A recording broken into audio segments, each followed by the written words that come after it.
বিসমিল্লাহির রহমানির রহিম। সুপ্রিয় দর্শক শ্রোতা, আসসালামু আলাইকুম। সবাই কেমন আছেন?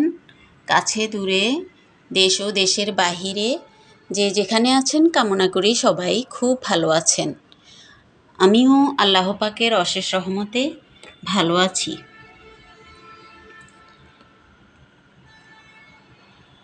ওয়াশরুমের এই দরজাটা আজকে ডিপ ক্লিন করেছি। একটা জিনিস ক্লিন করতে ধরলে একদিন লেগে যায়, অর্থাৎ অন্যান্য কাজের ফাঁকে আমি তো রান্না বাড়া, ঘর দুয়ার গোছানো, এর ফাঁকে ফাঁকে এগুলো পরিষ্কার করছি।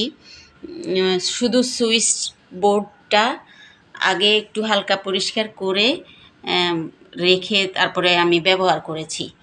আর বাথরুমে ওই বাথরুমে আমি গোসল করতাম আর কি, এখানে ওইটা ব্যবহার করতাম, এখানে আমি ব্যবহারও করতাম না। এটা এত নোংরা ছিল, মানে ব্যবহারের দরজাটা পর্যন্ত ঢুকতে, দরজাটা খুলতে গেলে হাত লাগাইতে নিজের গা যেন কেমন জানি করে উঠতো, এরকম ছিল নোংরা।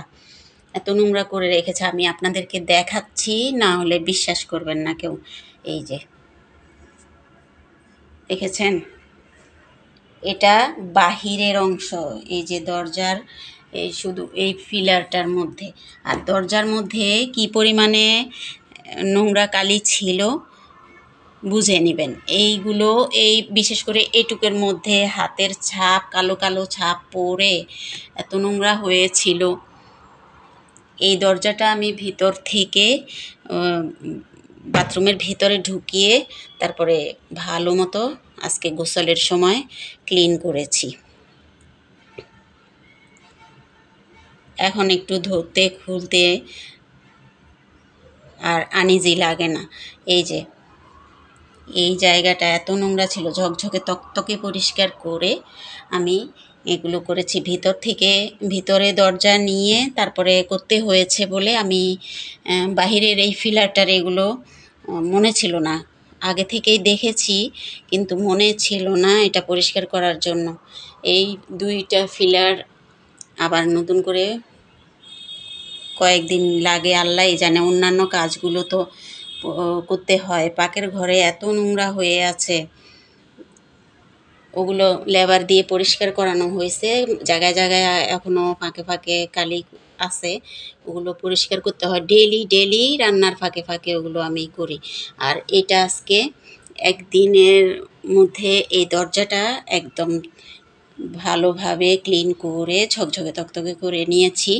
আর এই সুইচ বোর্ডটা পরিষ্কার করেছি, এটাতেও ছিল নোংরা কালি, হাতের ছাপ। এই যে এগুলো ডলে ডলে তারের জালি দিয়ে তারপরে উঠাইতে হয়েছে। এগুলো খুব কষ্ট হয়েছে উঠাইতে কালিগুলা। আর দরজারগুলা তেমন একটা যদিও হয়নি, তাড়াতাড়ি উঠে গিয়েছে, তারপরেও নোংরাগুলো বারবার ধুইতে হয়েছে। এই অংশটাকে বারবার লিকুইড দিয়ে, তারপরে এইসব দিয়ে হারপিক লিকুইড আর কি দিয়ে, ভিম লিকুইড দিয়ে তারপরে এগুলো পরিষ্কার করেছি আমি।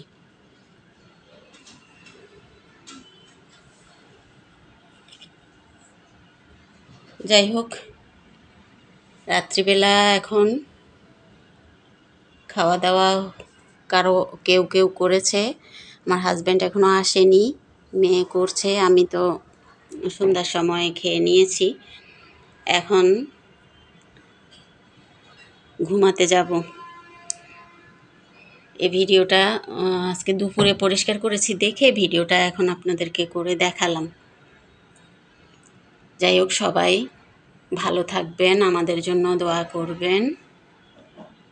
গুড নাইট, আল্লাহ হাফেজ।